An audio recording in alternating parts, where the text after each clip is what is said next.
Oi pessoal, sejam bem-vindos ao nosso canal. Hoje eu quero trazer uma aplicação prática e uma discussão também sobre OE. Eu trago aqui uma situação atual e uma provocação que é a seguinte.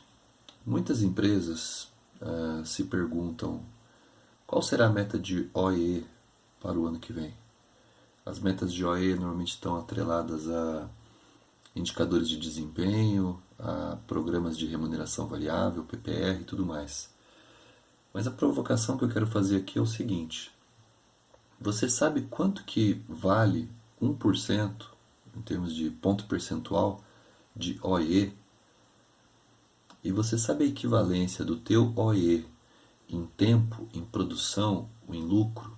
Então, trocando em miúdos, se você aumentar um ponto percentual no teu OE, você está querendo dizer que isso equivale a quanto tempo da tua máquina? A que volume de produção e a que lucro ao final do mês? E pode parecer estranho, mas é muito comum a gente olhar para o OE em termos percentuais. Só que essa é a linguagem mais difícil que tem, porque percentual não quer dizer nada. Percentual é uma medida relativa. Ao passo que para as pessoas de manutenção, um mecânico, um eletricista, um instrumentista, ele entende muito mais fácil tempo. Um operador de produção entende muito mais fácil tonelada, volume, unidades. E para a gerência e para a liderança financeira entende muito mais de dinheiro. Então, quero deixar aí essa provocação para a gente seguir em frente nessa discussão. Bom, como situação futura, eu coloco aqui o seguinte: compreender que o OE é consequência de um desdobramento de metas. Então, por assim dizer, a meta de OE ela deve ser resultado dos seguintes questionamentos, por exemplo. Qual que é o volume de produção a ser entregue? Ou seja, qual que é a demanda da área comercial? Qual que é a demanda do cliente? O que a área de S&OP está demandando da área produtiva? E caso eu tenha uma eficiência que seja capaz de produzir mais, o que eu faço com esse aparente excesso de capacidade ou de produção? Eu sei que na literatura a gente encontra uma série de exemplos, e a internet também está farta de conhecimento e conteúdo a respeito, mas eu quero trazer aqui bem rapidamente uma representação gráfica para a gente revisar o OE. Então eu tenho aqui nessa primeira barra o nosso tempo solar, eu tenho aqui o tempo programado, que eu chamo de A, e essa cor aqui de burro quando foge, para o OE não é uma perda, mas eu prefiro enxergar isso aqui como sendo uma perda, sim, para olhar sempre o potencial total de possibilidades. Mas vamos se limitar à discussão tradicional do OE. Tirado o tempo não programado, então eu fico com essa outra quantidade de tempo, e aí eu tenho as minhas perdas por disponibilidade, restando um tempo disponível, que eu chamo de B, as perdas por performance, então aqui nessa outra porção vermelha, e aí eu fico com o tempo operativo líquido, que eu chamo de C, e finalmente as perdas por qualidade, e aí eu tenho aqui o tempo operativo líquido com valor agregado, ou seja, a máquina rodando, já descontada as suas perdas de performance ou de ritmo e descontado as perdas por qualidade. E o OEE é então a multiplicação dessas três taxas, disponibilidade, performance e qualidade, ou ainda a multiplicação dessas frações indicadas pelas letras, ou ainda simplesmente o que essa última barra representa desta primeira barra. Vamos fazer uma discussão aqui usando como um exemplo prático a seguinte situação. A base de cálculo é um mês, eu poderia usar um ano. É óbvio que a matemática é essencialmente a mesma, então eu estou representando um mês por comodidade. E vamos considerar que a área comercial estabeleceu um plano de vendas de 24 mil toneladas. E eu lanço as seguintes questões. Qual é o OE da linha de produção que deve ser atingido para atender a demanda do cliente? Historicamente, o quanto que eu posso entregar? Ou seja, o que eu espero entregar E, analisando esse resultado, o que é que eu posso fazer? Então vamos lá, algumas premissas. Um mês, tempo solar, 24 horas vezes 30 dias, eu tenho 720 horas. Considera uma capacidade nominal, e aí eu coloco aqui como máxima, a taxa de 40 toneladas por hora. Considera uma parada mensal de 12 horas e considera que o teu engenheiro de processos, ou teu estagiário, o teu assistente, levantou os seguintes dados, tá? Valores médios, histórico, seja lá o que for. Olha, essa máquina sofre paradas não programadas numa base aí de 3 horas por semana, dá algum problema de mecânica, elétrica, instrumentação, seja lá o que for. Essa média de 3 horas por semana vezes 4 semanas, que é o que tem no mês, eu tenho 12 horas. Com relação a pequenas paradas e reduções de velocidade, o teu engenheiro de processos chegou a esse valor de 35 toneladas por hora. Aqui eu faço uma observação que é o seguinte: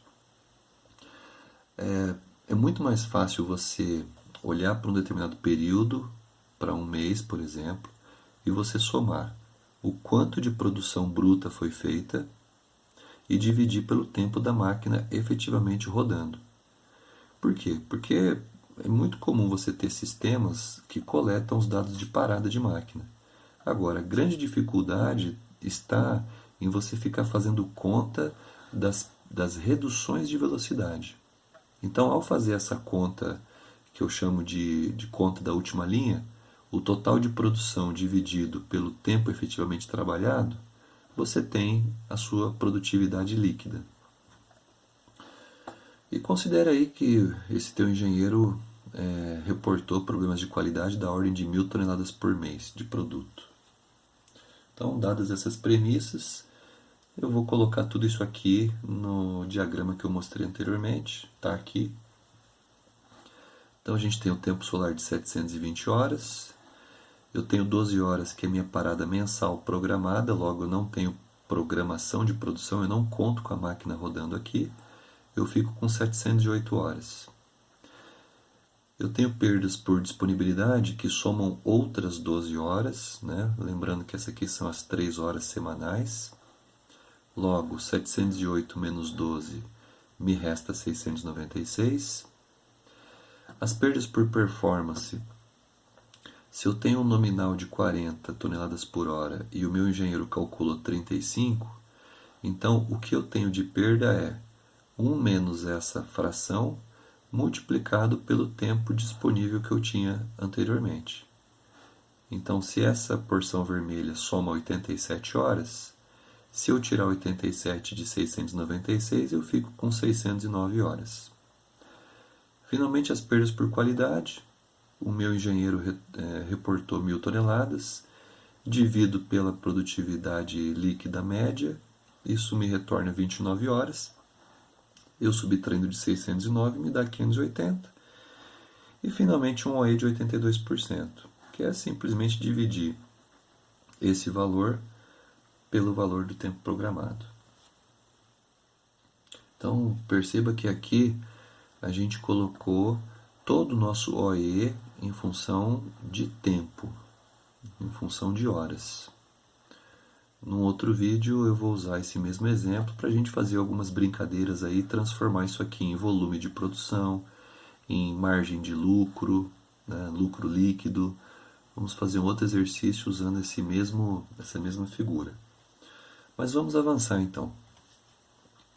Vamos responder as questões que a gente tinha colocado anteriormente. Então, primeira questão: qual o OE da linha de produção deve ser atingido para atender o cliente? Se a capacidade da linha, ou seja, o OE 100% é de 40 toneladas por hora, se a máquina rodar todo o tempo programado, de 708 horas, ela vai produzir 28.320. O cliente quer 24.000, logo 24.000 sobre essa produção teórica máxima me dá uma eficiência, um OE de 85%. Portanto, essa aqui tinha que ser a minha meta mínima. Então, é daí que começa a surgir a meta de OE. Eu estabeleci uma meta de OE por ser um incremento de ano após ano, não faz muito sentido. Agora olha só, historicamente o quanto que eu posso entregar e o que eu devo fazer? Bom, a gente viu na página anterior que eu devo obter um OE de 82%, logo, com uma eficiência de 82% numa linha capaz de produzir teoricamente esse montante de produção, resulta em 23.217 toneladas. Portanto, eu tenho que buscar um incremento de 3 pontos percentuais de OE para garantir a demanda da área comercial. Onde eu posso buscar esses 3%, pontos percentuais? Através de redução de paradas não programadas, pequenas paradas e reduções de velocidade ou ainda redução de refugos, que podem ser então objetos de estudo através de projetos de melhoria. Pessoal, então tá aí a discussão, deixa aí seu comentário e se tiver alguma coisa que eu possa te ajudar, pode entrar em contato comigo para a gente continuar esse papo, tá ok? Valeu, um abraço.